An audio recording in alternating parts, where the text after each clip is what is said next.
At 83 years old, Alassane Ouattara has once again secured the presidency of the Ivory Coast, clinching a fourth term in a landslide election that saw him capture nearly 90% of the vote. His victory comes amid a backdrop of political exclusion, low voter turnout, and accusations of undermining democratic norms, making this turn of events as much about power as it is about legacy. But behind the celebrations and the rhetoric of continuity lies a more troubling story, the tale of promises made, alliances formed, and a betrayal that cuts across West Africa's shifting landscape. For while Ouattara's re-election might appear to consolidate stability in the region, it also localizes tensions, especially with Burkina Faso's Ibrahim Traoré, a leader who has publicly challenged the traditional power structures that Ouattara continues to embody. In this video, we'll trace how Ouattara's tenure and recent triumph were not just about the Ivory Coast. We'll explore how his actions toward Traoré reveal deeper fractures in African geopolitics, between old guard and new direction, between regional solidarity and self-interest, and between the rhetoric of partnership and the reality of betrayal. Stay tuned as we unpack the layers behind the politics, the personalities, and the pivot points, and ask, when one African leader rises, who gets left behind? April 16, 2025. A date that nearly changed the course of African history forever. A silent but deadly plot was unfolding. A conspiracy so dangerous, it aimed to assassinate President Ibrahim Traoré and plunge Burkina Faso into chaos. But this wasn't just betrayal from the shadows. It was a coordinated alliance between internal traitors and terrorist networks, ready to attack civilians and the military alike. The plan nearly succeeded, until something remarkable happened. Loyal soldiers within the Burkinabe military refused to sell out their country. They exposed the plot. But the danger didn't end there. Here's where things take a disturbing turn. The mastermind behind the coup. He fled, not into hiding, but into the arms of another African state. Welcomed, not punished. Why would Ivory Coast shelter someone who tried to destroy Burkina Faso from within? Is this just politics, or something much more sinister? And the alleged architect of this plot? Not a rebel, not a foreign agent, but Barry Abdourahmane, a high-ranking officer from within Traoré's own ranks. What's really happening behind the scenes in West Africa? Let's break it down. Consider that. A man who was trusted with the country's safety became its adversary. Barry had access to extremely sensitive, high-level military intelligence. And knowing full well the devastation it could do, he gave it to terrorist leaders rather than safeguarding it. This was no error. It wasn't a slip. It was an intentional treachery. Despite knowing that innocent lives would be lost, he went ahead and did it. For what purpose? Strength? Retaliation? Cash? Barry betrayed the administration in more ways than one. Every Burkinabe who believes in peace, unity, and a future free from anarchy supported by outside forces was betrayed by him. This type of treachery splits countries apart from the inside out. Barry did not, however, act alone. He persuaded people to join his perverse purpose by using his influence. Promises of wealth, power, and high-ranking posts enticed fellow officers in the Burkinabe armed forces, soldiers who had vowed to defend the country, if only they had contributed to Traoré's downfall. To make matters worse, Barry contacted the militia organization VDM. In addition to paying them off, he instilled feelings of betrayal in their thoughts and encouraged them to turn against the nation they were supposed to defend. There was more to it than a coup attempt. The conflict was psychological, and while everyone else was playing checkers, Barry was playing chess. Then he disappeared. As simple as that. Disappeared without a trace. Before Burkina Faso's intelligence bureau made a terrifying discovery, no one knew where he had vanished to for weeks. Ivory Coast was where Barry had escaped to. Intelligence sources say there is still a plan to terminate Traoré and plunge Burkina Faso into complete turmoil. From Abidjan, Ivory Coast, it is being organized. The new objective: to attack prior to June 2025. This goes beyond simple treason. It's a covert conflict. And time is running out. Thus, on April 16th, they failed. However, they simply rescheduled the date rather than resigning. As of right now, the new deadline is before June 2025. It's more than just concerning. It's devastating. We have blamed the West for causing chaos and division in Africa for many years. But what do you do when your own people are the ones wreaking havoc? These inhabitants of Burkina Faso have betrayed all that their nation has to offer. Calm, stability, advancement. They are indifferent. They have closed their eyes to Traoré's metamorphosis, the audacious reforms, the pride in the country, the optimism. Why? Why would any African decide to assist foreigners in destroying what we are at last beginning to construct? Then comes the portion that exacerbates the discomfort. Ivory Coast. Our alleged brother, a neighboring nation, has decided to shield these traitors. Consider that. They have extended the red carpet rather than supporting Burkina Faso and cooperating with our officials to apprehend these criminals. Not even one word of censure. Not even a formal declaration. Nothing but quiet. The kind of quiet that says 1,000 words. Furthermore, it doesn't end there. These adversaries of the Burkinabe people have been awarded sanctuary rather than merely a place to stay. A place to continue planning, scheming, and destroying peace. Let's be honest now.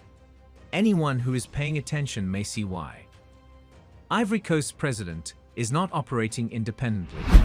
It's a puppet, held by the same individuals that have interfered in African issues for many years. France. It was not Alassane Ouattara who became the leader. We must remember. In 2011, France fully supported his takeover. Since then, he has fulfilled his role by defending French interests rather than African unity. Thus, it is evident. This goes beyond politics. It's intimate. It is a calculated move. It's also risky. It is currently unclear what Burkina Faso will do. What will Africa do about its own betrayals? More importantly, let's investigate further. There is more to Alassane Ouattara's narrative than politics. It has to do with long-term planning and manipulation that started many years ago, when France stepped in and handpicked a young Ouattara for a position at the International Monetary Fund in 1968. He was only 26 years old. That was the start of a well-thought-out scheme. His ascent was no accident, with France at the center. He moved quickly, and doors opened with ease. Additionally, he was advantageously stationed in Paris when he was named chargé de mission to the Central Bank of West African States in 1973. 2 years later, there was still another promotion. France then made sure he was appointed vice-governor of the BCEO in 1983. The puppet was being put together piece by piece. The game gets more dirtier from here. In the background, France was destroying Ivory Coast's economy while preparing Ouattara for leadership. Yes, the same nation they said they were assisting. Growth was suppressed, policies were twisted, and the economy gradually started to implode. It was precisely timed sabotage, not an accident. Because France revealed its answer when Ivory Coast was in dire straits and drowning in economic disaster. Enter Ouattara, the man they had placed in every major financial institution and had been cultivating for years. He was now portrayed as the man who could save Ivory Coast and as its savior. However, protecting the nation was never the goal. It has to do with control, and that's precisely how Ivorian leadership was influenced by France. Instead, they used economics, manipulation, and a man named Alassane Ouattara, not tanks or coups. France refused to back down as Ivory Coast's economy continued to fall into catastrophe. It intensified. Its intentions regarding Alassane Ouattara also changed. Ouattara went back to the International Monetary Fund with the full backing of France. This time, as the director of the African department as well as an economist. He was appointed a counselor to the managing director of the IMF at the same time. With a dual function intended to increase his global profile, he was being positioned on the global stage. He returned to the Central Bank of West African States 4 years later, although not as an ordinary officer. He came back as the bank's governor. Naturally, the job was conveniently located in France. Ivory Coast's economy was barely surviving at that point. The damage was already done. Finally, the timing was right for France. Someone had laid the trap. It was necessary for France to install a puppet inside the Ivorian government. That's what they did best. Manipulation that takes place in private. They managed to persuade the nation's aging father, President Houphouët-Boigny, to name Ouattara as the leader of the nation's economic stabilization effort in 1990. They presented him as the man who could solve all problems and the economic savior. But there was nothing to be fixed here. It was about establishing legitimacy and presenting Ouattara to the people as a national hero. France was also relying on another element: time. Houphouët-Boigny, the president, was dying. In France, he had had surgery for prostate cancer. The French administration was also aware of his deteriorating condition. They were aware that time was running out. They therefore proceeded quickly. Pressure grew behind the scenes, and France had its way by the end of 1990. Weak, ill, and defenseless, President Houphouët-Boigny was coerced into making Alassane Ouattara Ivory Coast's prime minister. It was a brilliant move. Now France had a man with both political and economic power. A smiling, suit-wearing puppet, ready to work for Paris, not Abidjan. The French had done it by then. They had accomplished their long-term goal. They had effectively placed their puppet, their guy, in one of Ivory Coast's most important positions. Everything was now coming together under Prime Minister Alassane Ouattara. Securing complete loyalty was the final remaining step. France also has a plan for that. In 1991, France extended more than political backing to Ouattara in exchange for his obedience and usefulness. He received something far more symbolic from them: a spouse. In that year, Ouattara wed Dominique Claudine Nouvelon, a French woman with strong ties to France's aristocracy. This was more than simply a love affair. The seal was political, an enforceable agreement, a declaration to the world that France's destiny was now inextricably linked to Ouattara's. However, few individuals are aware of this section. This union was not merely a joyous occasion, it was approved. Not even the former French president himself disapproved of it. The wedding was really officiated by Nicolas Sarkozy, who was the mayor of Neuilly-sur-Seine at the time. Yes, the same Sarkozy who would go on to become France's president. What type of African leader then requires the French presidency's consent to be married? It was more than just a wedding. Ouattara's status as France's man in West Africa was formally confirmed. In life as well as at work. It was more than a token gesture for Sarkozy to officiate Ouattara's wedding. It was a sneak peek at what was to come. Because years later, Sarkozy would be instrumental in ensuring that Ouattara would not only serve France, but also become the president of Côte d'Ivoire. But it took time for that power grab to occur. France had a plan, and they followed it exactly. Once Ouattara had secured the prime minister's office, the next objective was obvious: the White House. So what was done by France? To make room for him, they started reshaping the political landscape. Every individual who would pose a threat to Ouattara and who did not support France was deliberately eliminated or discredited one by one. It made no difference whether they were inside or outside the administration. You were dealt with if France thought you posed a threat to their puppet's ascent. Then, in 1990, the nation held its first multi-party elections. A turning point. An opportunity for democracy to establish itself. But what took its place?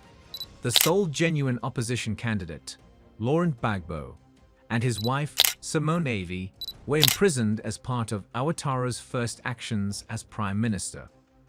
It had nothing to do with law and order. The goal was to eradicate competition. The goal was to ensure that the Ivorian people would never be able to select a leader who was not accepted by France.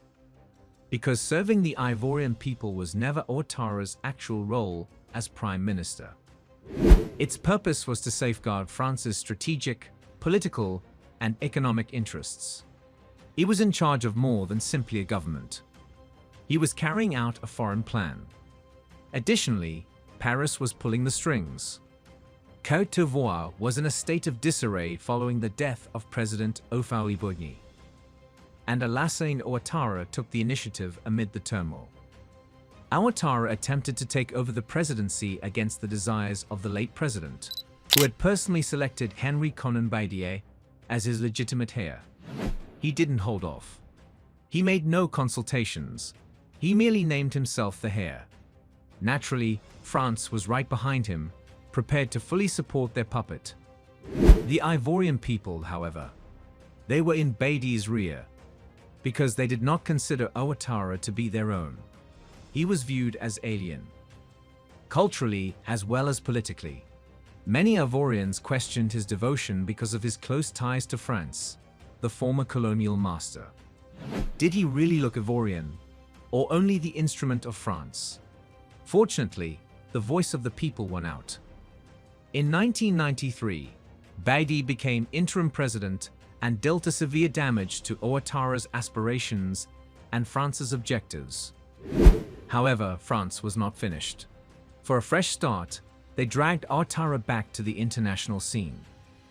He was named one of the IMF's 3 deputy managing directors in 1994. Yes, a position of prestige, but more significantly, a position of strategy and power. When the time was appropriate, France knew they would give him another call. And they did. France required Ouattara to return to Ivorian politics in 1999. However, there was one issue, a secret that has been subtly concealed in official accounts. Not all of Ouattara is Ivorian. His origins are in Burkina Faso. And even though it might not appear important at first, this information influenced everything. He was disqualified from the 1995 presidential election because of it, and Bédié declared victory once more. Here's the twist though. That Burkina Faso origin could possibly account for a current event. Ouattara's meddling in the affairs of Burkina Faso. On behalf of France, not out of fraternity, but out of strategy. And believe me, we will shortly explore that link in greater detail. Everything altered once more just when it appeared that the dust was beginning to settle. The People's Choice, President Henri Konan Bédié, was abruptly deposed in a military coup before the 2000 elections could even be held. The specifics of what transpired behind the scenes are yet unknown. However, the timing, it's too good to pass up. 4 months after Alassane Ouattara left the IMF and went back to Ivory Coast, there was a coup. Is it a coincidence? Perhaps. However, a lot of sources claim that France orchestrated the coup, pulling strings once more to make room for their guy. There was still an issue though, even with Bédié out of the way. Because of his Burkina Faso origins, Ouattara was still not allowed to run in the 2000 elections. Who then prevailed? Ouattara had imprisoned Laurent Gbagbo years before. The roles had been reversed. When Gbagbo gained power, France was incensed. Furthermore, France doesn't act out when it's upset. It fights an economic battle. France employed every available weapon to weaken Gbagbo over the course of the following 10 years. They sought out to undermine his presidency, not just to criticize it. To place Ivory Coast in a financial bind, they mobilized Ouattara's supporters within international organizations, including the IMF. The aid was stopped. Loans were stopped. The restructuring of debt was undermined. The objective: make Gbagbo appear like a failure by isolating him. However, economic warfare was not all that France accomplished. The civil war broke out in 2002, barely 2 years into Gbagbo's administration. And once more, it is impossible to overlook the pattern. It is generally accepted that France supported the uprising by providing weapons to Ouattara's supporters in the northern areas. They weren't merely renegade combatants. They were positioned with the intention of causing havoc and dividing the nation. Does that sound familiar? Because history isn't all that this is. They are currently using the exact same playbook. Destabilization, a puppet in the wings, and foreign hands lurking in the shadows in Burkina Faso. How often will Africa fall into the same trap, is the question. The ensuing pandemonium wasn't a coincidence. It was designed. Armed and trained, Ouattara's northern rebels committed willful acts of bloodshed. The outcome? Côte d'Ivoire was split in two by a severe civil war. Ouattara's soldiers took control of the north. The south continued to support Laurent Gbagbo, the democratically elected president. This was the ideal pretext for France to intervene. French troops were sent to support their man in the north under the guise of bringing peace back, but they were actually used as power enforcers rather than peacekeepers. Nevertheless, the conflict continued for almost 10 years. 10 years of carnage, ruin, and bloodshed. A whole generation raised in war. A destroyed economy. A country in ruins. Then, amid the devastation, a presidential election was held in November 2010. The people were worn out, fatigued, and in dire need of anything that even somewhat approximated optimism. At that point, France's last card was played. They said that Alassane Ouattara, the man responsible for the divide and the conflict, was the savior. Ouattara mounted a last offensive with French military assistance and international support. He swept the nation with his army of rebels. They didn't run for office, they prevailed. It wasn't clean though. The country burnt for more than 3 months. The French-backed rebels of Ouattara and Gbagbo's soldiers engaged in fierce combat. Abidjan, the commercial center of Côte d'Ivoire, turned into a battlefield as the death toll increased. Then the most eerie chapter began. A path of misery was left behind as Ouattara's forces marched on the presidential residence. There were thousands of civilians terminated. More than 1,000 people were slaughtered in one town alone. Innocent lives. Deleted. And this? Was this the man France referred to as a savior? A leader who rose to power by mass murder, foreign forces, and civil war. This was not freedom. Under the appearance of democracy, it was a hostile takeover. Now, he is treating Burkina Faso in the same manner. The puppet, the master, the playbook, and the country are all the same. Nevertheless, Laurent Gbagbo did not die easy despite all the carnage. He held his ground along with devoted Ivorian soldiers. When the opposition became too great, what did Ouattara do? He contacted Nicolas Sarkozy, the current president of France, and an old acquaintance. Suddenly, the last act was underway. On April 3, Sarkozy transformed the posh hotel in Abidjan into a command center and directed French elite forces to defend Ouattara inside. Then, Sarkozy dispatched 1,500 French soldiers to Gbagbo's home without any directive from the Ivorian people. They completely destroyed it rather than merely encircling it. The helicopter hits, rockets from tanks. There was only rubble left of the presidential mansion. After Gbagbo was ultimately apprehended, Alassane Ouattara, a puppet of France, was formally crowned king in 2011. Furthermore, Ivorians have never held sole authority over Ivory Coast since that day. Behind the scenes, France has been discreetly and craftily pulling threads. The same pattern is currently being observed in Burkina Faso. Simply consider it. Traoré isn't your average leader. He is the worst nightmare facing France. A fearless, unrepentant anti-imperialist who shared Thomas Sankora's background. He has the audacity to refuse France. Their lies have been exposed by him. The worst part is that he has sparked a revolution in the Sahel that is changing the course of African history. France has lost control due to Traoré and the military leaders of Niger and Mali. No more Niger uranium.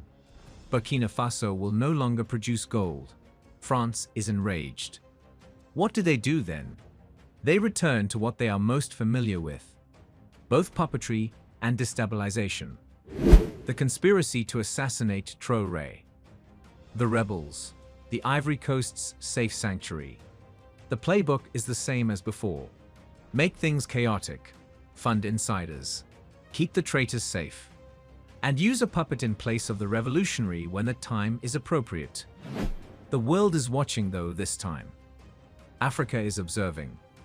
And what is France doing is no longer the question. Will Africa allow history to repeat itself? That is the true question. Or will the cycle be broken at last? What better instrument could France use than their own puppet to overthrow Traoré and retake Burkina Faso, Ivory Coast's president? For months, President Traoré has been raising the alarm about Ivory Coast's collaboration with France to destabilize Burkina Faso. However, he was not believed by many. They believed it to be only political bluster. The fact is now indisputable. The traitors who planned Traoré's murder had escaped to Ivory Coast. Why? Because the whole plan originated there. The commands originated there. This is the portion that clarifies things even further. Burkinabe-born President Ouattara is France's devoted enforcer. Indeed, Ouattara has a direct connection to Burkina Faso. There, he has relatives, enduring relationships, networks. Who better to launch the mission than someone with one foot in Burkina Faso and one in Côte d'Ivoire when France approved dealing with Traoré and regaining control? We think that's what occurred. The evidence is starting to support that. A president who is a puppet, a foreign boss, and a clandestine effort to silence one of Africa's remaining anti-imperialist voices. This time, however, the scheme is revealed. Additionally, people are awakening throughout the continent, not only in Burkina Faso. President Ouattara of Ivory Coast, who had the financial and political support of France, not only provided sanctuary to the traitors who were aiming for Burkina Faso, but he also established an operations center for them. Access to Ivorian riches, state protection, and the opportunity to develop a comprehensive strategy to overthrow President Traoré and destabilize the entire country were all granted to them. However, something unexpected occurred. The plan didn't work, and now, under Ouattara's protection, these traitors had immediately returned to their operational base in Abidjan, where they are hiding in plain sight. In addition, Traoré has recently been the target of Ivory Coast. There have been negative articles on Traoré in the Ivorian press. He has been regarded as a dictator. They have accused him of being incompetent in an effort to damage his reputation. He has been charged with committing genocide. You might also be interested in learning that Ivory Coast has previously been a part of coup attempts against Traoré. Reports state that Ouattara has conspired with France to overthrow President Traoré in at least 3 coup attempts in neighboring Burkina Faso. According to reports, Ouattara transferred French money to rebellious soldiers in the Burkina Faso army in order to help overthrow President Traoré. And for this same reason, in front of thousands of people at the Palais des Sports in Ouagadougou, President Ibrahim Traoré made a daring warning last year that many initially disregarded, but is now turning out to be tragically accurate. Traoré didn't hold back when speaking. He exposed the real enemy, not just terrorists, but also the imperialists who lurk in the shadows and sow discord. He accused France of seeking to destabilize not only his country, but the entire West African area by stealing from Burkina Faso. We have nothing against the Ivorian people, but we have something against whoever governs Ivory Coast, Traoré stated unequivocally. He revealed a contentious assertion at the time that there is an operating center in Abidjan with French funding and support from Benin and Ivory Coast whose goal is to destabilize Burkina Faso. Many at the time referred to it as paranoia. But now that the traitors have fled directly to Abidjan, take a look. The same city Traoré forewarned about, the specific plan he mentioned, has gradually come to pass. This leads us to the terrible truth. What sort of Africa do we inhabit? In which a nation collaborates with outside powers to demolish another. We frequently declare our desire for unity, but how can we achieve it when treachery has turned into a commodity? The crux of Africa's dilemma is when politicians like Ouattara are prepared to sell off their neighbors in order to gain power. Although our borders may claim sovereignty, our behavior frequently shows that we are weak, fragmented, and subject to manipulation. When will we find out? We will continue to be trapped in the same circle of foreign control, internal turmoil, and stolen futures as long as traitors inside our ranks and Africans like Ouattara are prepared to abandon their people for their own benefit. As the dust settles in Abidjan, Alassane Ouattara stands triumphant once again, an aging statesman celebrated by Western allies as a symbol of stability and continuity. But beyond the polished speeches and political headlines, his victory casts a long shadow over Africa's dream of unity and self-determination. For many Africans, Ouattara's actions are more than political maneuvering. They represent a betrayal of the very ideals his generation once claimed to uphold.